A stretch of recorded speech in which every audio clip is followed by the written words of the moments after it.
کسی مسلمان کی بات پر اس کو برا بھلا نہ کہو،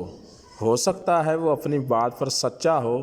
اور اس کی بات ہمیں سمجھ میں نہ آ رہی ہو۔ اور بعض اوقات ایسا بھی ہوتا ہے کہ ایک بندہ بات کرتا ہے اور دوسرا بندہ بھی بات کرتا ہے، اور پہلا بندہ بھی ٹھیک بات کرتا ہے اور دوسرا بندہ بھی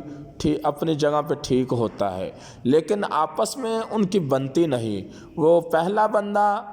جو بات کرتا ہے وہ کہتا ہے میں ٹھیک کہتا ہوں، اور دوسرا بندہ جو بات کرتا ہے وہ کہتا ہے میں ٹھیک کہتا ہوں۔ یوں اس طرح دونوں کا آپس میں ذہن نہیں ملتا، حالانکہ جو پہلا بندہ ہوتا ہے وہ بھی ٹھیک ہوتا ہے اور دوسرا جو بندہ ہے وہ بھی ٹھیک ہوتا ہے، وہ دونوں اپنی جگہ پہ ٹھیک ہوتے ہیں، لیکن اس صورت میں دو طرح کا نقصان کا سامنا کرنا پڑتا ہے۔ پہلی بات تو یہ ہے کہ ان دونوں کا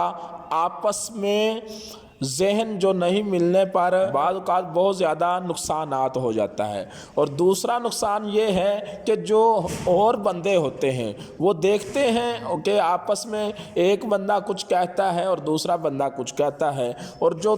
اور بندے ہوتے ہیں ان کی سمجھ میں نہیں آ رہا ہوتا، وہ یا تو پہلے بندے کو غلط کہہ دیتے ہیں یا دوسرے بندے کو غلط کہہ دیتے ہیں، حالانکہ وہ دونوں حق پر ہوتے ہیں اور ٹھیک ہوتے ہیں۔ اور اس مسئلے کو